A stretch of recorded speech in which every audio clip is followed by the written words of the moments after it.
Okay, so it's been a while since I've done one of these, slightly longer than usual, but yeah, today is Thursday, April 2nd, 2025. I can't say good morning. It's like 5 p.m. But welcome to Tokyo Talk Thursday.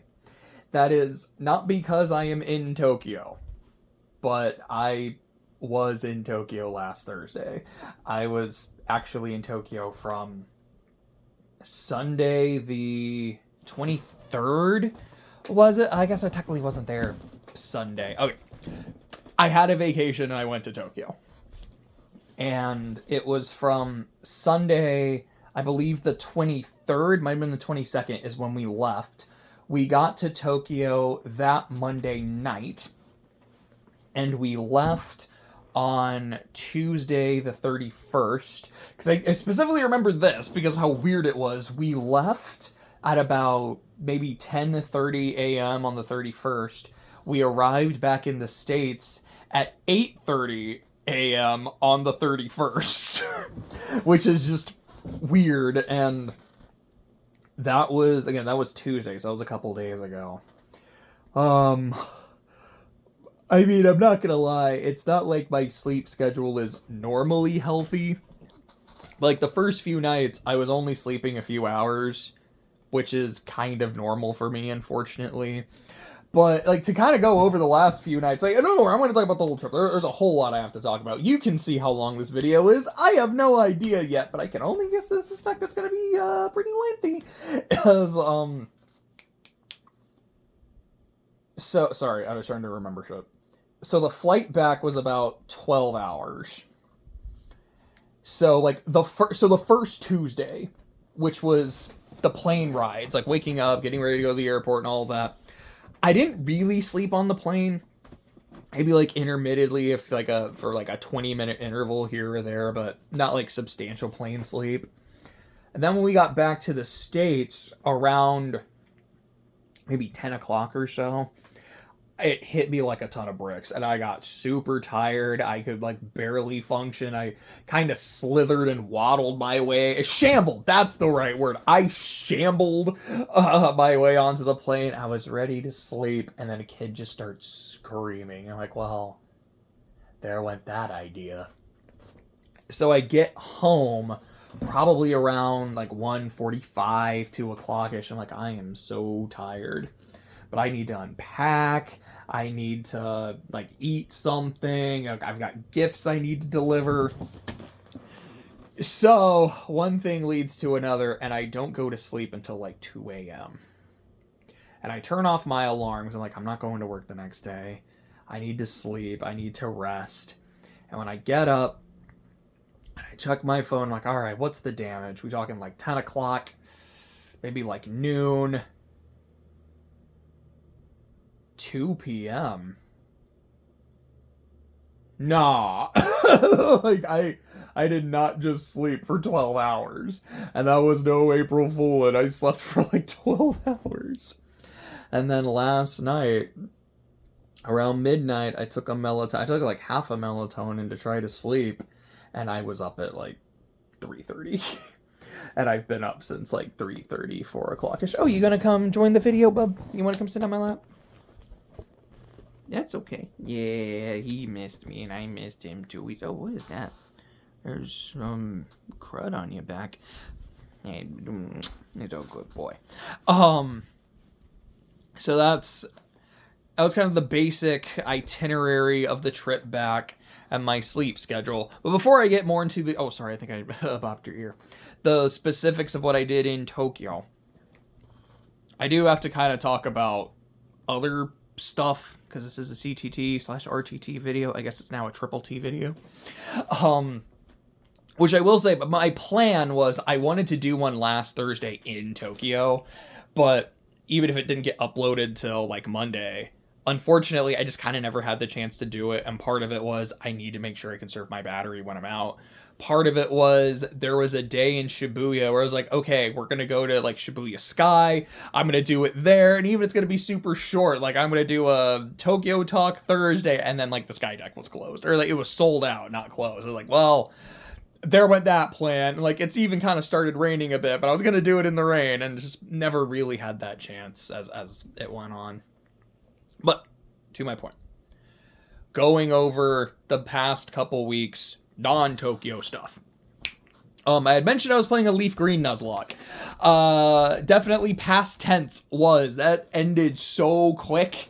It ended the rival fight right before Nugget Bridge, because I was doing some grinding. I was like, okay, it's a Pidgeotto, a Rattata, an Abra, and the starter.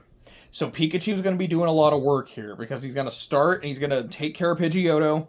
He's going to paralyze Charmander. Might be kind of difficult, but he can take it. Abra literally just knows teleport, so it's whatever, and then we'll take care of Rattata. Like, I might have my Ivysaur do that. Cool.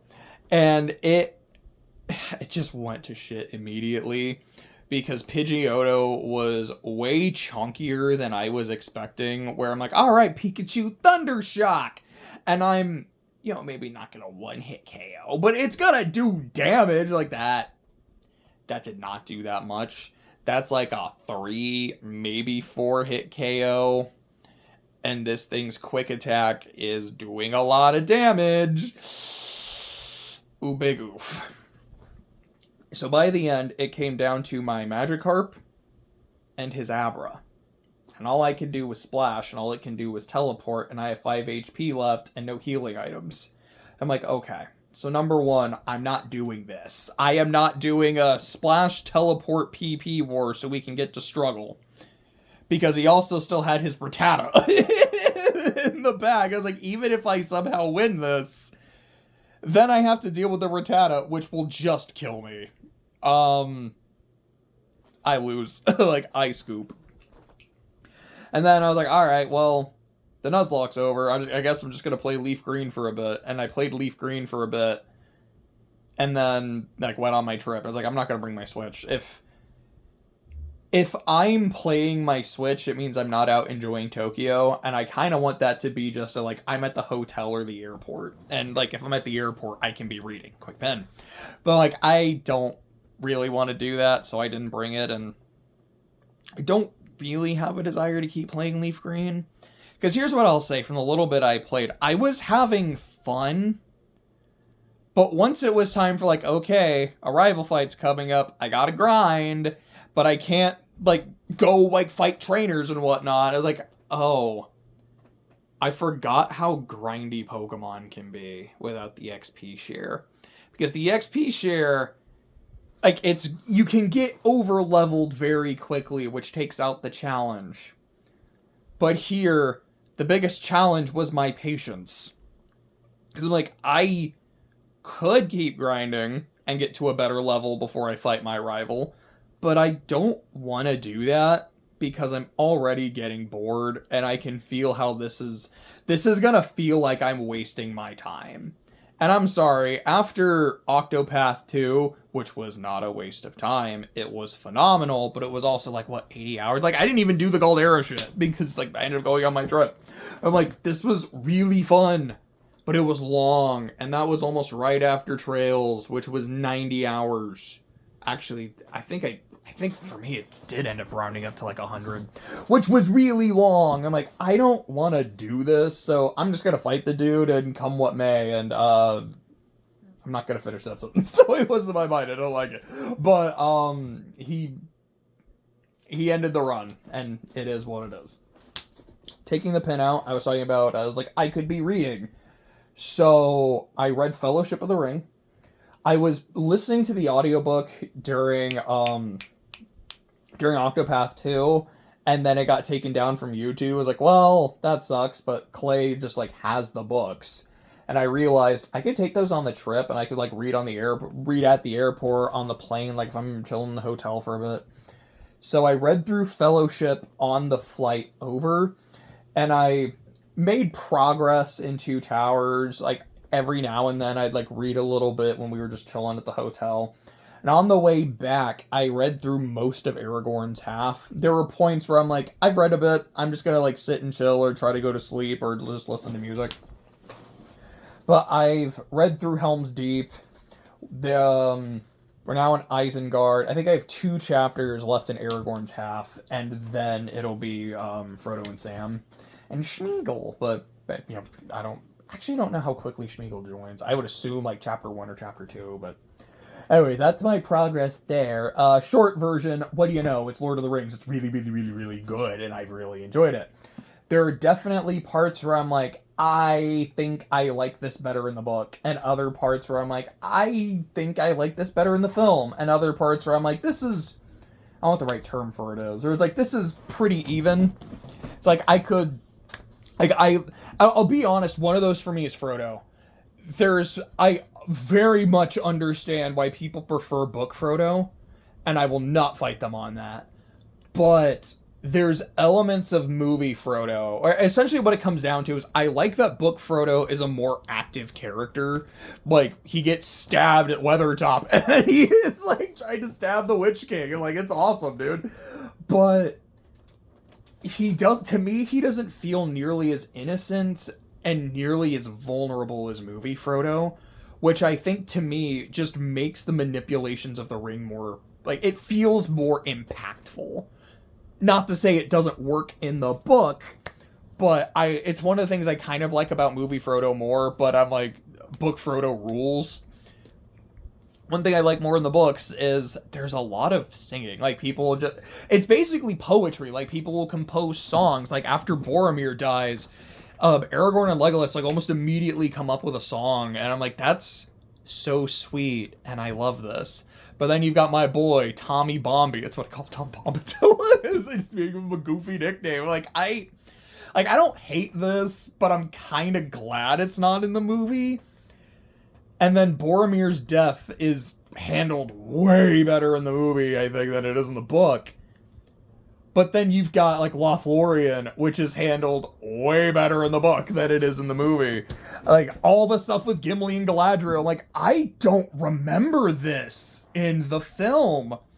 And this is a huge part of his character, man. Like, this is great. Like, I will definitely say, like, I love Gimli in the movie, but I think I like Gimli a lot more in the book. I think I kind of like Legolas a bit more in the book, too. But anyways, I really enjoyed Fellowship. I've enjoyed the first half of Two Towers. Two Towers is my favorite of the trilogy in terms of the films. We'll see if that ends up being the case with the books as well. So there's that. As well,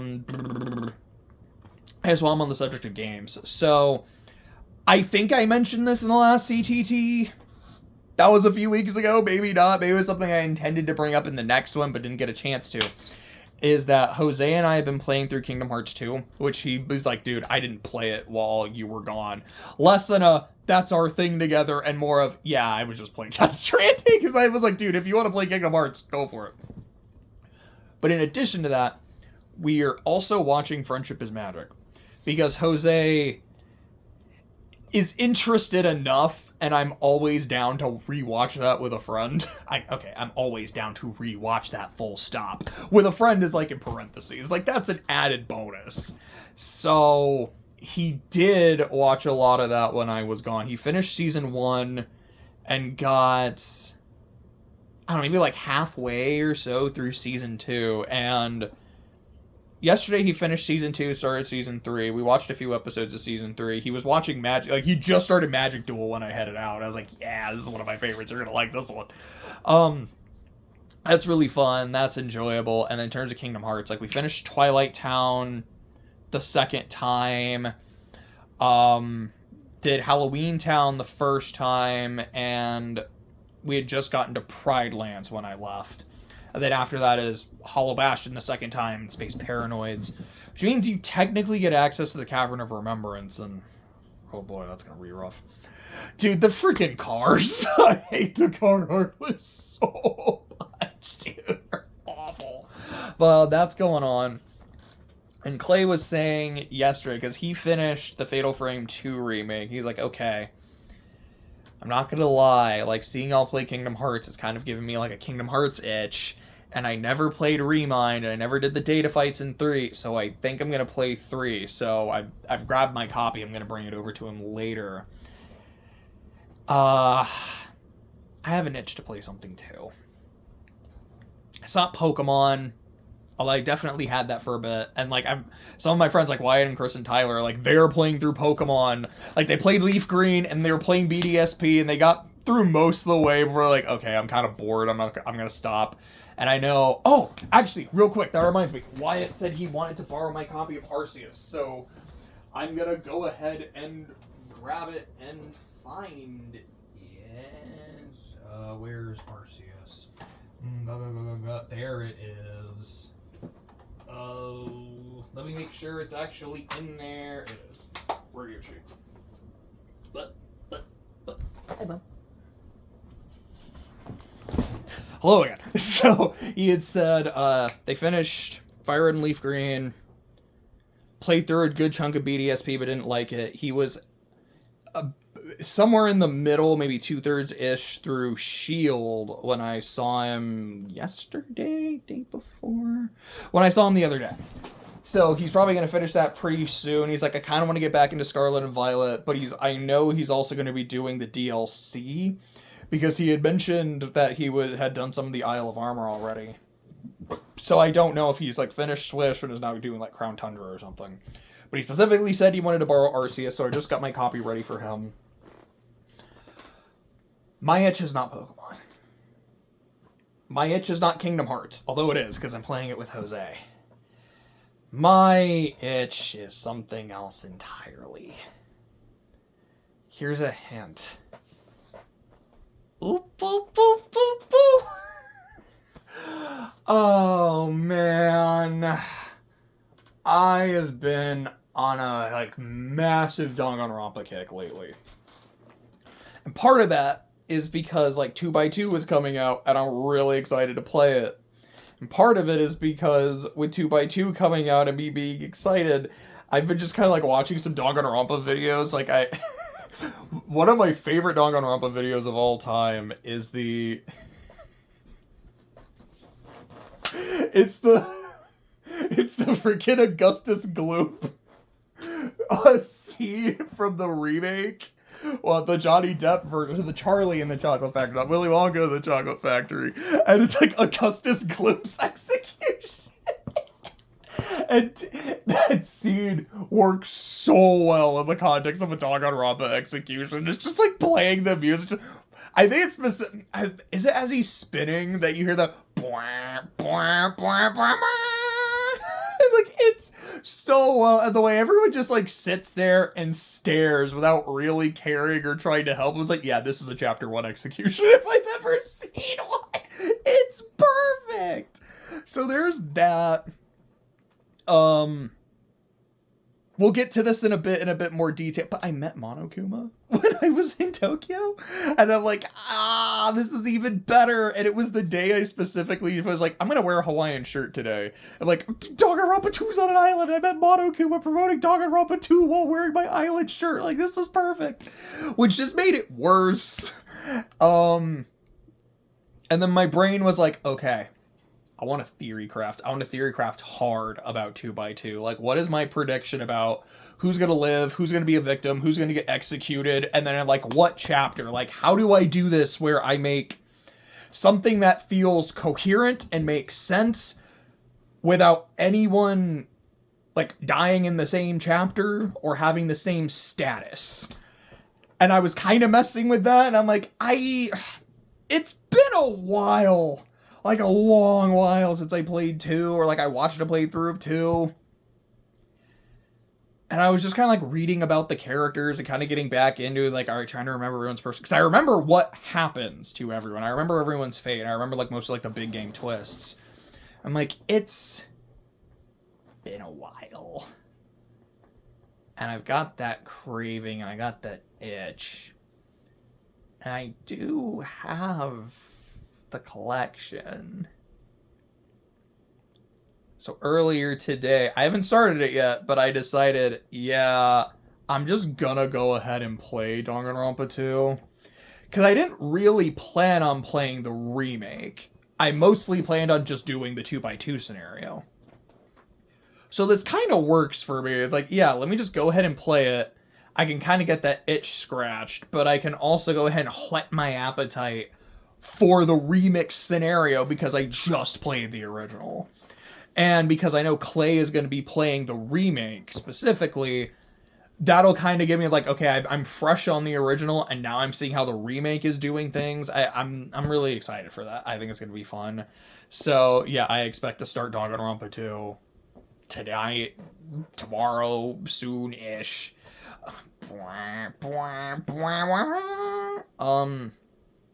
There's that. What else do I have on my list? Yeah, Amazing Digital Circus episode 8. That was like 2 days before I left, so I had to get my video out on that like that Saturday because I was not gonna have time. I'm glad I did. I believe I said in my video that episode 8 is probably my favorite episode of the show. That's probably not changed. I think it is still between that and episode 6, with episode 3 and 4 like right below that, but still like absolutely high quality. Because I think something I had said is that a prediction of mine is that the finale was going to be a movie. It was going to be movie length, like they're probably going to be showing this in theaters, and something I heard is that, yeah, apparently, I think they announced the length is like 45 minutes or so, but apparently there's going to be like kind of a combo showing in some theaters of episode 8 and episode 9 together. Like, yeah, like, number one, I'm glad to know I was right, and number two, yeah, I'm probably gonna go do it. It looks awesome. I also had released a video where I did a cover of Kane's song, and that was really fun. Like, for one of my videos, that did incredibly well, and I'm really appreciative. I'm really thankful. It was nice. It was neat. It made me happy. I see Survivor. So I wasn't able to watch, I guess not the newest episode, because that was yesterday, but the episode before that until I got back, because there was a point where I'm like, I'm kind of in one of those, like, I'm just in the hotel for a little bit right now. Let me throw on Paramount Plus. Ooh, now it's being like, you're in Paramount Plus International and blah, blah, blah. And I'm like, oh, well, this isn't working. Oh no, I have to wait a week and avoid spoilers for a week. This sucks, which I did. I didn't get any spoilers. I watched the episode blind. I was like, yeah, I feel so bad for Charlie. Like, man, that's disappointing. And who was the other person who went? Because that was a double boot. That was Chuck and... was that Angelina? Yeah, I think that was Angelina, and I wasn't as disappointed to see her go, and that's just because, unfortunately, I haven't gotten a whole lot from Angelina this season. I mean, I guess, to be fair, I haven't gotten a whole lot from Charlie either. But is sort of the vibe that I had was Angelina came in, was like, I don't really have anything to prove. It's just kind of nice to be here. And like, I'm a different person. I want to play a different kind of game. Where Charlie, because of what happened with Maria, had this massive chip on his shoulder and wasn't really able to get past that or let that go. I would not be surprised or disappointed to see him play again.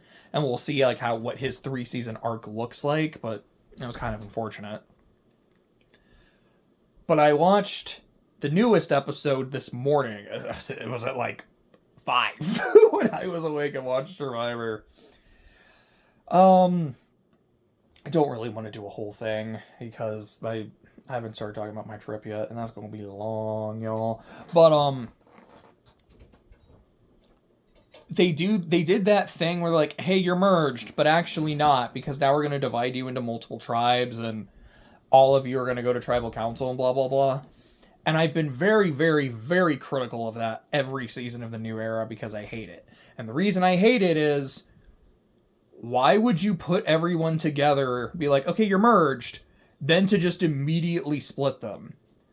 Why don't you just have the tribe phase last another round or two longer and then merge? And effectively, that's what happened here. It was like, you guys are merged, but there was no merge vote. It was just like, you're merged, but now we're doing the blood moon. Essentially, it's like, we're going to have a cull. We're going to have a triple boot. We're going to essentially do another tribe swap. For all intents and purposes, here's another tribe swap. All 3 tribes are going to tribal council. And we lost Camilla, which is not great, because I like Camilla. Like, I know 48 is really contentious. I know people have their issues with it. I don't think Camilla was one of those issues. She certainly wasn't for me. But then I lost Genevieve. And as y'all may or may not know, Genevieve was one of my favorites this season. I went into this season specifically rooting for her to win. And to see just the the legendary string of bad luck. Like, I have a number 1 and we're super close. And like, I did not have a social game in my season, and it's something I'm actively trying to fix. And I made a real genuine bond with someone. And then they get medevaced. And then, like, hey, I found not 1, not 3, but 2 idols. Man, I should be really well positioned to protect myself and my allies. Actually, you know, the idols have a very special twist this season where you don't get to keep them. Oh. Well, there was this one person on my beach that I feel like would either be an incredible ally or a huge enemy, because we play very similarly, and she made it very clear she did not want to play with me, so I guess I have to target her. Hey, how come every time I've swapped, she's always there? Oh, like, I found idols and I don't get to keep them. But someone else found an idol and she got to keep that. Well, that sucks. And then, you know, like, when this swap happens, like, well, so I'm with her, who doesn't want to work with me and has an idol. I'm with 2 other people that are incredibly tight and who gave her that idol. And also Joe is here. So, I'm screwed, aren't I? Like, this sucks. Man, and to be fair, like, number 1, I'm not trying to throw any shade or any ill will toward Aubrey. It's just, that's just kind of how it worked out between them, that it happens. And number 2, it's Survivor. Luck is a part of Survivor. Bad luck is a part of Survivor. It's just the way the cookie crumbles sometimes. But I'm also just like, man, that's how my favorite goes out this season. I don't have to like it. And I won't. And I don't. But I am glad, again, it wasn't, hey, you're merged.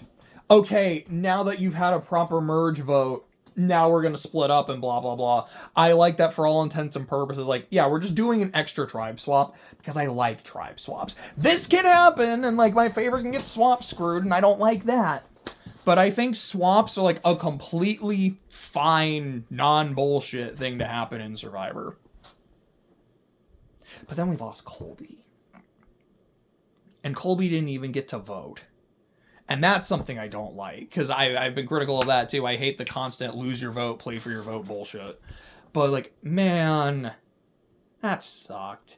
But I really liked that tribal and just, like, how emotional that was. Like, it didn't make me cry, but I've heard, I was reading on Reddit, it's like some other people like, yeah, that one got me. Like, no judgment on that. I really enjoyed it. I thought it was really good.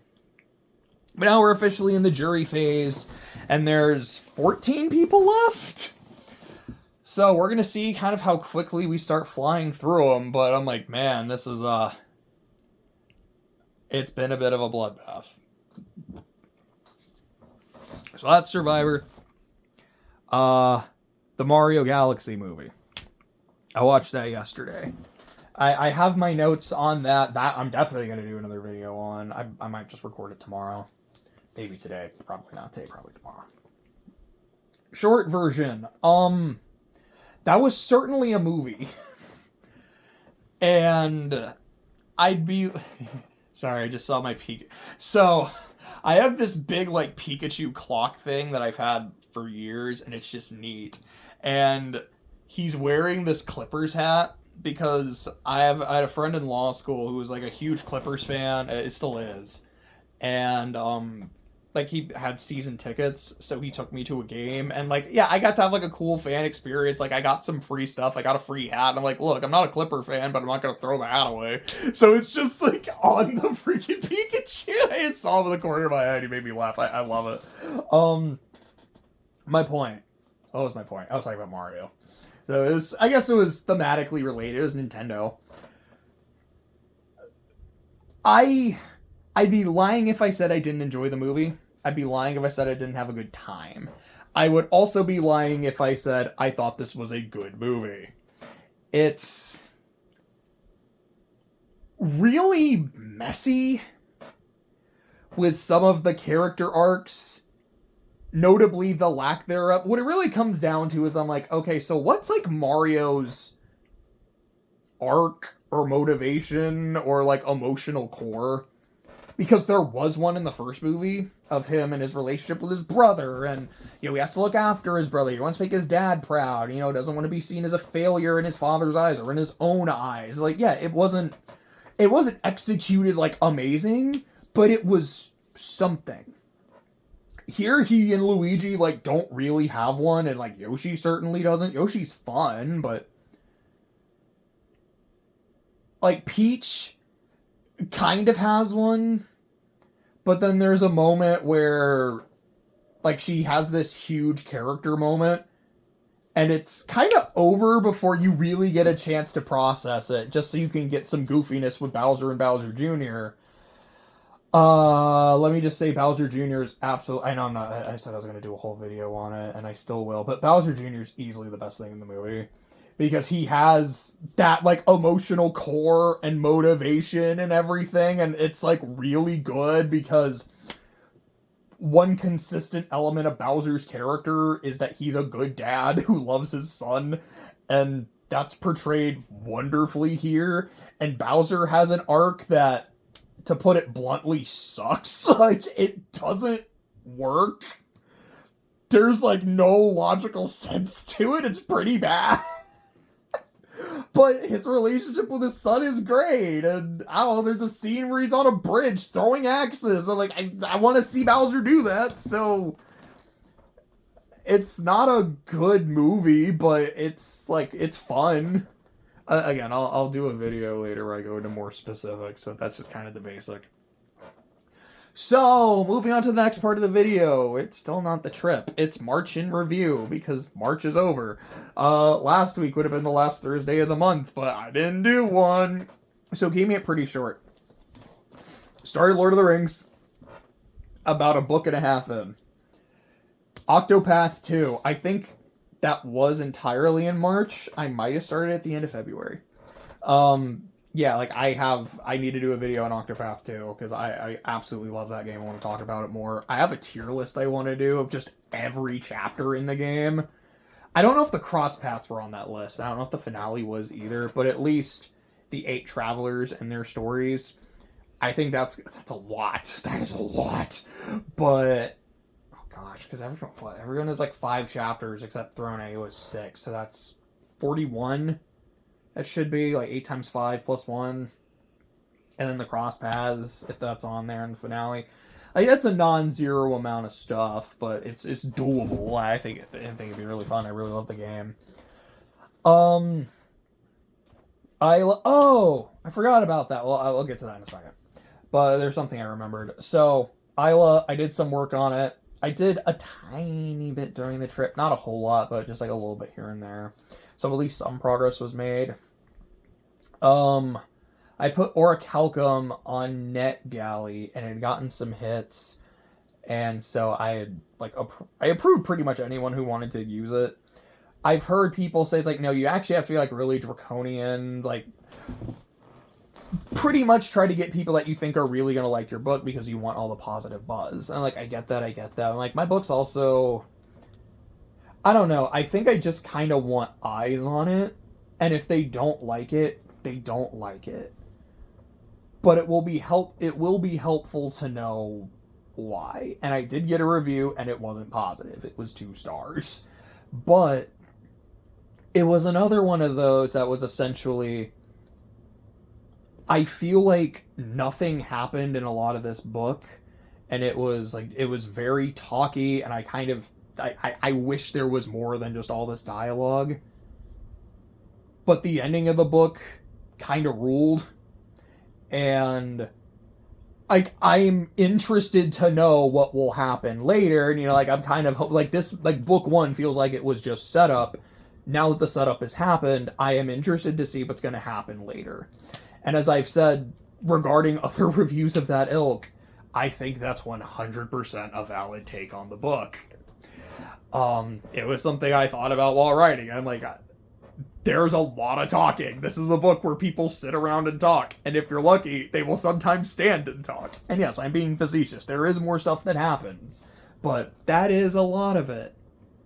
But it's also what I wanted to write. And I think it fits, to me at least, like the tone of the series very well. But I understand why that wouldn't be nearly as appealing. And so it's definitely something I've kind of taken to heart and taken to mind regarding book two. Because book two was always going to be a bit more active anyways, but kind of just making sure in terms of the pace, okay, this is how it's going to start. And oh boy, I'm excited for that prologue. It's like, this is how it's going to start. And it's going to be a bit longer than intended because like this that was originally going to be in part 3, we're not going to put it here just so there is like more cool shit that happens. Have I really done any writing lately on it? No. I've been trying to work on Iowa. But I am like so excited to get to Warwick Helcom again.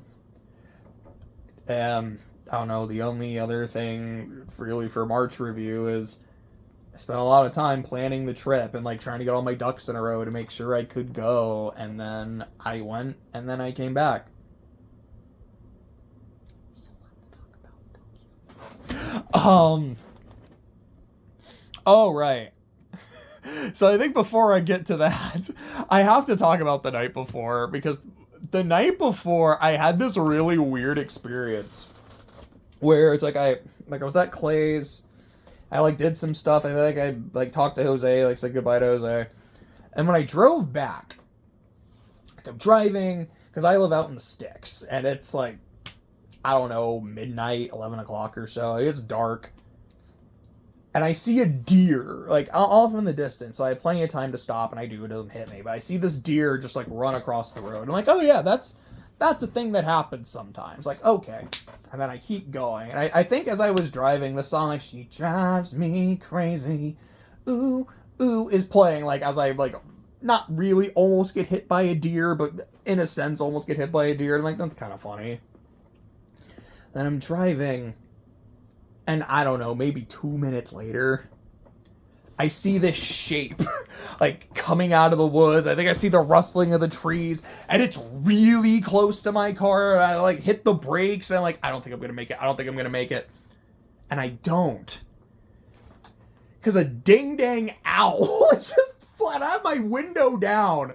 So this thing very easily could have flown into my car, and I don't know, I might not have eyes if it decided that night. But it like flies, it just like hits my windshield, bounces up the windshield. Like, that's okay. Like, the deer is like uncommon. That's just rare. And for both of those to happen within like 5 minutes is weird. So not 2 minutes later, as I'm going down like a pretty big hill, it's one of my favorite parts of my drive too, I see this other deer like running across the road, and so I stop. And when I get closer, I realize it's not even a deer, it's a dog. I think it's that neighbor's dog, and there's another dog that joins it, and they're just in the middle of the road barking. Like, I bet you guys think you're real tough. And I bet you guys think you're, like, really showing off and defending your ground. I just want to leave. I just want to go home. But I'm not gonna, like, floor it, because I don't want to hit you. Please just move. And I like honking, and I'm like kind of creeping forward, and then the dog will like move but still get in front, like move out of the way and then get back in front. I'm like, because there's also like one of the neighbor's dogs has a really, really bad habit of doing the same thing when I leave or when I come back, and I'm like, Like, one of these days I'm going to hit this dog. And not like, I'm going to be so mad I do it. I'm like, no, there's just going to be a day where it runs out and I didn't catch it in time. I'm like, I don't want to hit this dog. But it's literally hard not to when it runs in front of my car and I don't see it. But, I don't know, there was something really funny to me here. I'm like, I feel like Ebenezer Scrooge. I just got visited by 3 ghosts. I guess 4 because there were 2 dogs. It's just weird that all happened in one night. I don't know. That's either a really good sign or a really bad sign. I don't know. I thought that was like kind of funny. So with all that being said, I'm just going to talk about some of like the places I went and stuff that I did. These aren't really in any particular order. I think at first I was like, let me do this in like the order that I did things. And then very quickly it was like, I don't remember. And sometimes I was like, I was in Akihabara like a couple different days. I was in Shibuya like several times. Like, okay, here's just everything in Aki. Here's just everything in Shibuya, etc., etc. So first I have to talk about ANA Airlines and Haneda Airport. Because ANA Airlines, their safety video is just Pokemon themed. Where you have, like, the way they show off the seatbelt is they have a Machoke just, like, sitting there, like, oh, when he doesn't have his seatbelt, like, he just goes flying and hits the roof, and that's really funny. Or there's a thing, I think, when they're talking about, like, hey, don't mess with the smoke detectors, a Jigglypuff just, like, starts glaring at this dude. It's, like, pretty fun. And then when you land safely, there's this whole little video of this woman and her Pikachu getting separated at the airport, but all of the lovely staff help them get reunited and all that, and it's great, and it's sweet. They had Pokemon, like, up through Gen 9. Like, I saw, who is it from Gen 8? I saw Gossifleur. I want to say there was someone else from Gen 8 as well, but I'm not remembering. I saw Florgato, so it's like, that's just straight up a Gen 9 Mon. I think I saw, like, Flygon. I think it ends with, like, Ray and the laddies flying. Like, there was a nice little mix there, and I just thought that was cool. I thought that was super neat. Like, I heard music from across the series, like the Scarlet and Violet Overworld theme, like, kind of played a major part. It's just super neat. At Haneda Airport, there's a Godzilla mural. And it's like, okay, like, here's Goji and Mothra and Manila, and I think, like, I don't remember who else was there. But then it's almost like, here's the more, like, hero characters, and then, like, here's some of, like, the villains. Like, here's Ghidorah, here's Angurius. I mean, Angurius is really only a villain in one movie. It's like, here's Mecha Goji, here's Gigan, there's Hedorah, there's Jet Jaguar. You know, not a villain. It's just neat to see Jet Jaguar. Like, this is a really cool mural. I loved that thing. Yeah, that was super neat. So, Ueno Park. I went here a couple times, and I also tried to write down, like, food that I ate in the places that I went to. So the first time I went to a food truck that had pulled pork sandwiches. I was like, you know, what is a more iconic duo than Hanami? I believe that is the word, like, for flower view. And it was like, what is a more iconic duo than relaxing in nature amongst the sakura trees while eating a pulled pork sandwich? Like, I do that, and I get the fries, and the fries are really good. I don't remember what the seasoning was. It was almost like a Parmesan, like, sour cream and onion kind of flavoring, and it was, like, really good. You know, the trees are absolutely beautiful. They were in bloom. They were mostly white sakura, not pink ones there in Ueno. There was also flea market. I cannot think of the word. There was a flea market that just had, like, a whole bunch of cool stuff. It was just a lot of, like, really neat, like, some jewelry, some dolls, just some stuff. Like, I didn't get anything there, but I took a lot of pictures of it. I was like, okay, like, I have some friends that I think this is super neat. I have friends that I think this is super neat. This is cool. There was a performing monkey. He was like a street performer and his pet monkey. And, oh, I just thought that was fun. I thought that was neat. I'm saying a lot. The second time I went, or excuse me, the first time I went, I also, as a snack, got it was like a strawberry kebab. It was like 3 strawberries on a stick, and they were covered in plastic. And what I realized as I was licking it, and they're like, I don't know how to get them out of this plastic. That's edible. I just realized how that probably looked. It's just like Barkley. Show me the mean churros. I think it's Ernie that's like, let me show me the churros again. Anyways, they were like covered in glazed sugar, and it was really good. It was a lot, but it was really good, and I enjoyed it. What was the other thing I was gonna say? And then the second time I went, we had yakisoba with Wagyu beef, which was all right. Like, I liked it. Like Wagyu beef. And I do like yakisoba. I think the problem was mine was a bit cold. Like, it wasn't as fresh. It wasn't bad by any means. It was not the worst yakisoba I had during the trip, but it wasn't the best either. The beef was good. We also had long potato, which was just like these really long fries, and it was covered in like some kind of mayo sauce, and it was really good.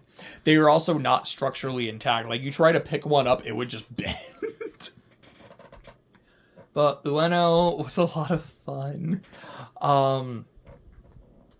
So something I did like near the end of the trip, which was inspired by Clay, because it was something that he was doing a few times, is I tried to write haikus for some of the places that I went to. I don't have it for all of them, because some of them I just completely forgot. Oops. But I tried to, and I won't lie, because I understand the formula. It's 575. But I also might have gotten some of my syllable counts wrong. My bad. I'll try to read them as I go. So the one I have for Ueno Park is bustling market stalls, monkey performs for a crowd, cherry petal sky. That's Ueno Park. The next place is Kyu Furukawa Gardens, or as I like to call it, Rokenjima, because this is...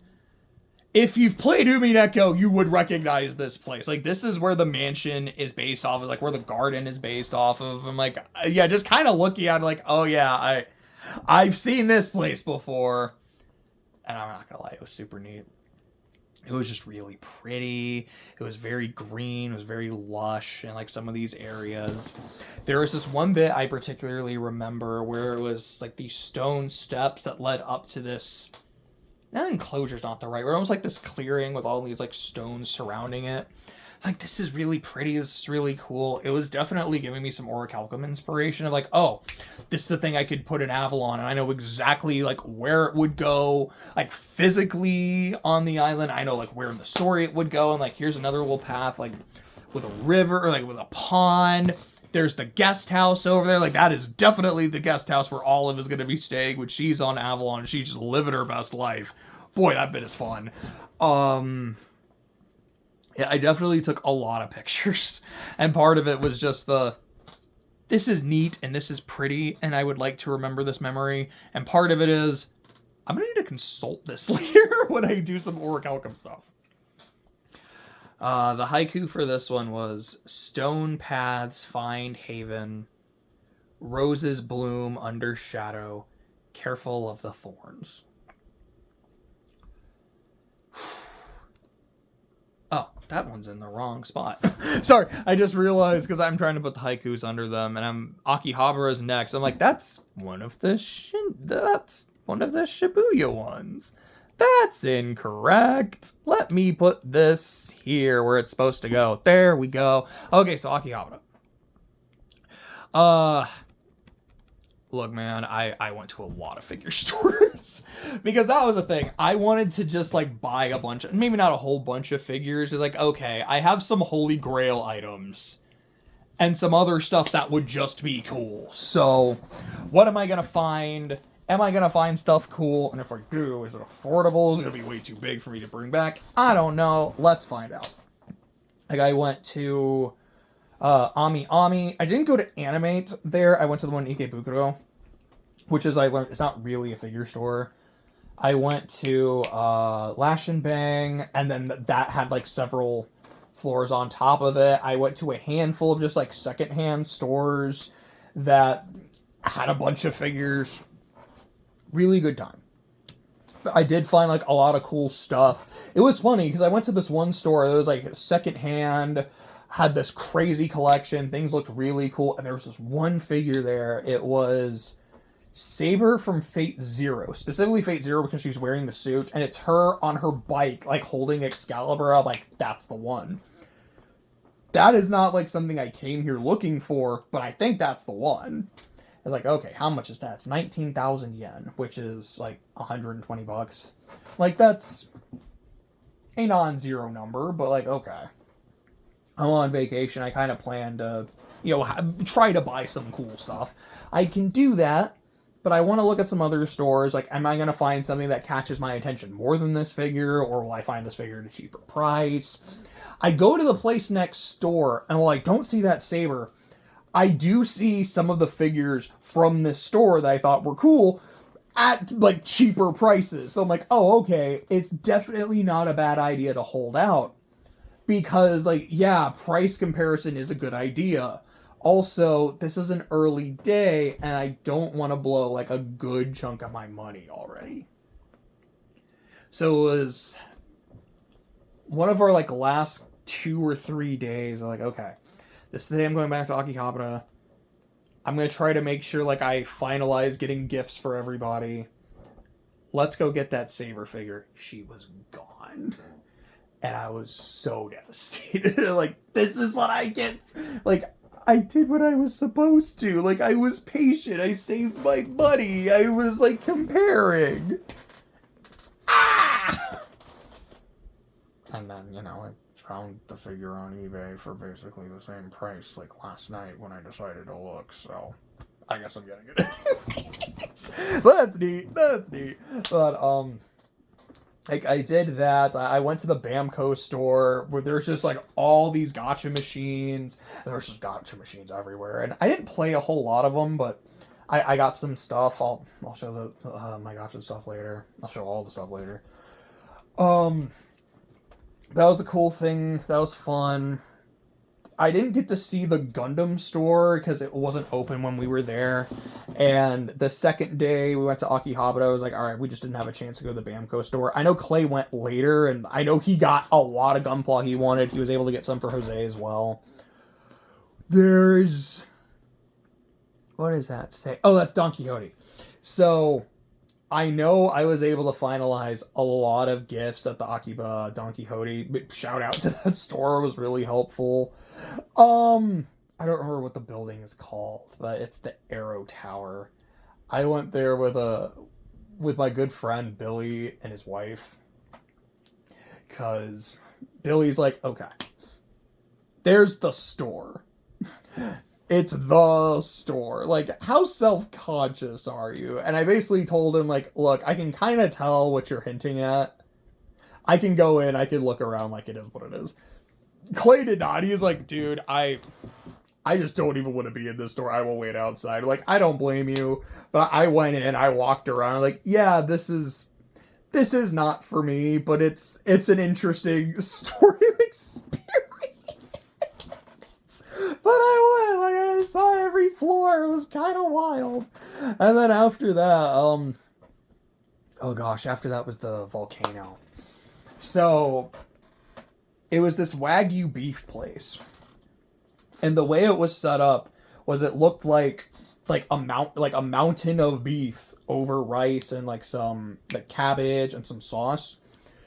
And at the top of the mountain was an egg. And it, to me, almost kind of looked like, oh, okay, like, here's the lava. And then I kind of messed with it a bit, so it looked like it was, like, the lava was coming down the volcano. Like, this is cool. And there were 2 sauces you could get with it, in addition to, like, the base. It was soy sauce with onion, and I looked at that and said, no, because I don't like onion. Or number 2, horseradish. I'm like, okay. So, like, wasabi. I don't think I really want to do that either. Because wasabi's a lot. So, do I want to deal with wasabi or onions? Horseradish it is. As that, all right, you want to come sit in behind it? Yeah, no. There you go. So, I take the first bite. It's of like rice and meat and sauce and horseradish. And I heard the angels sing. Like, that first bite was impeccable. And this was not a Baconator situation where the first bite was impeccable and it was just diminishing returns the whole way through. It's like, no, this was probably the best meal I had in Tokyo. It was just so good and so wonderful. I loved it.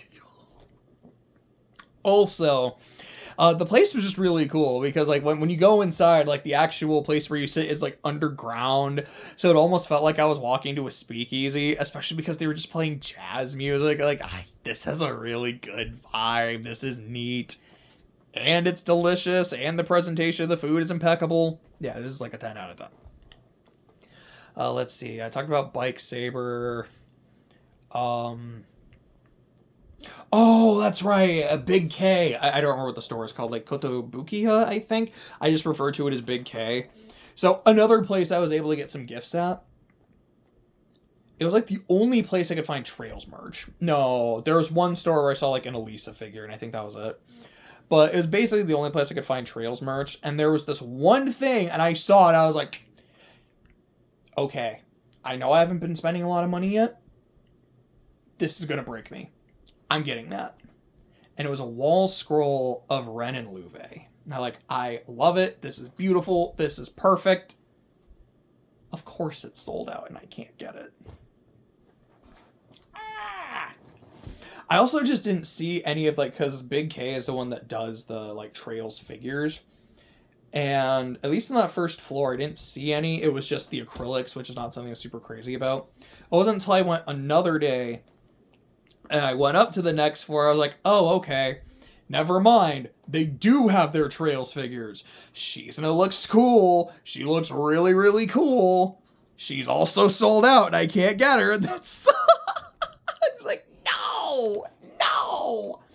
I did find one of my Holy Grail items. I guess I found a couple of them. Because one is the Baishoujo Sadako figure, because I just think it looks really, really cool. And after finally watching The Ring a couple years ago and loving it, I guess Ringu, because The Ring is the American version. I still like that one too. I really want to get this figure. And Big K didn't have it. Some of the other figure stores didn't have it. There was one secondhand store. I was like, there it is. There she is. I found her. I finally found her. 88,000 yen. Nah. So I didn't get her. There was another one, which is a Flandre figure. So there's two Flandre figures that I really like. I think one is it's based on the Tohovania, and the other one is just the military one where it just looks really cool. And I found it. I found the military one. I think the Toho one is the one, or Toho. The Vania one is the one I like a bit more, but the other one's really cool. I was like, okay, that's tempting, but number one, it's 35,000 yen. And granted, that's $200, but I don't really want to spend $200 right now. Also, that box is huge. There is no way that's fitting in my luggage. And if we get another suitcase, which we needed to, we did, that was not going to fit in there either. So unfortunately, there was a lot of really... I still got some cool stuff. But most of oh gosh, in one of the figure stores, I saw the Nobu figure. It's the Nobu Avenger. And I'm like, oh, it's so good. It was 26,000 yen, which I don't even know what that translates to. That's probably 160, 150. It was also a really big box. Maybe, but I don't think so, but it looks so cool. Dude, I'm a big Nobu fan. I think Nobu's great. She's one of my favorite servants. And I love Avenger Nobu. I love her. And it's the first form of it, which is just base Nobu, but looking way more intense. She looks so sick. I remember when that figure was first revealed, I was like, I gotta get it. I have to know, like 26,000 yen to USD. Like what even is that conversion? That's like 160. Maybe I should have. But it's one of those where I'm like, I'm glad I didn't spend $150 on plastic. But I kind of wanted to. I really wanted to. What else they do in Aki? Oh, that's right. So went to the Final Fantasy 14 cafe, which that was, I'll be honest, that was more of a Clay thing because I haven't played 14, but I've played Final Fantasy. I think Final Fantasy is neat. I love 6. I love 7. I don't love 9, but there's a lot of 9 that I love, and like there's a lot of 10 that I love. I think those are, what do you think, Bahamut? Which one's your favorite? Oh, he's a 13 fan. He's a Lightning guy. Gotcha, bub. That's certainly a pick. But it was pretty neat. What did I have? I picked the Moogle cocoa for the drink. I almost went with alcohol, but I was like, nah, I want some cocoa. Like, I want to see some of the latte art. Which wasn't quite a thing there. That was somewhere else, but I wanted some cocoa. And then I got, excuse me, what was it? It was some dessert. It was like a couple of desserts, and they were pretty good. I liked them. But I was still, like, hungry, and we're like, oh, like, we can keep ordering. So we just had, like, the meat platter. It was like, okay. I think what I said to Clay, I was like, I'm gonna slightly rephrase a line from Aladdin. Leave me the lamb. The rest of the treasure is yours, but the lamb is mine. He's like, yeah, I don't like lamb. You could have it. Just ate the leg of lamb. Not a whole leg of lamb. I've done that before. That was in Uganda. That was an experience. I needed to listen to the Hamilton soundtrack and the Skyrim 3 theme to get me through that. I have a buddy that can attest. He was there. But did the 14 cafe. We went to Super Potato. That was neat. I just really love the decor. Like all these pictures, all these plushes. Like there was a slime that was wearing Terry's hat, and I thought that was neat. There was like a Kirby wearing Mario's hat. There was this one just picture of DK going with like the bug eyes. It was so good, dude. I didn't buy anything at Super Potato. I think Clay got a PS2 controller. But I'm really glad I got to check it out. Like I mentioned earlier, I met Pooh Bear himself. That made me so happy. So, I don't remember what we were doing. We were just like walking around, going to some of the secondhand figure stores. I think I bring up something about Danganronpa. Clay like, oh yeah, there's a Danganronpa thing down the street. You don't say. So we go over, and it's like this pop-up thing where there's all these different games being shown off and you can play them. And I saw Stellar Blade. I was like, is this Stellar Blade 2? Is there a playable version of Stellar Blade 2? No, it was just like, here's the start of Stellar Blade 1. Like, okay, I'm not going to do this because someone else was already playing it. If not, I might have just started playing Stellar Blade again. That game's so fun. What did we see? I think we ran into a fighting game. I think it was a Marvel fighting game. It wasn't Tokon, because I definitely would have tried to play it. I remember we ran into a dating sim. It was like Giantess dating sim. It was called like Sayako or something. That one made me laugh. Might have been a couple other things, but there was a thing for Danganronpa. And as far as I am aware, no real like information about 2x2 was shared, or at least no release date. I didn't see if there was anything playable, but there was a lady cosplaying as Nanami. I don't know if it was her voice actress or if she was just a hired model, but there was Nanami like holding Monomi, and then there was just a giant Monokuma holding a little hammer, and so I got a picture with him. And like I said earlier, I had packed my Hawaiian shirt just kind of as a like, you know what, maybe I'll wear it, maybe I won't. And that day I was like, I'm gonna wear it.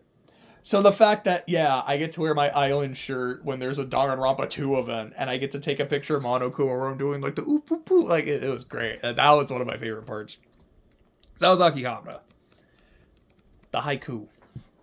Hunt for Holy Grail. Plastic idols line the shelf. Empty hand. Full purse. I actually really like that last line. Empty hand, full purse. Like, that is 5, right? Yeah.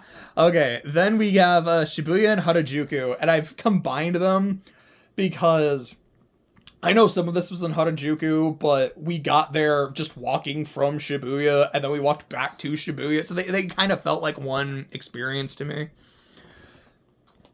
I saw the 109 building. I walked in. It was just like a lot of fashion stores. Like, okay, I can see why this would be important in The World Ends With You. Even though, what is it, like the 104 or something in that game? I don't know. I haven't played it. Excuse me. Are you trying to get up, bub? Are you done sitting with me? What are you trying to do? Here's what I'll do. If you're trying to get up, oh, there you go. Did that work? Oh, you seem slightly miffed, but you also seem more itchy than you are miffed. Yeah, I saw the 109 building. Oh, maybe you want to come back. I thought you were trying to get up. I mean, you can sit with me if you want. Oh, don't mess with the video.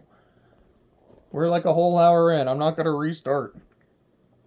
But, I saw the 109. Clay and I went to the Scramble building. The first floor had like so much food and like so many snacks and desserts. I got this, it was like a chocolate cake or pie with some red bean paste. It was good. It was really, really good. I went to the bookstore and I got a blind bag, which I haven't opened. I have 2 blind bags and like a pack of cards I haven't opened. I figured when I actually like get to all of my merch, I'm just gonna open them live, and I think that'll be fun.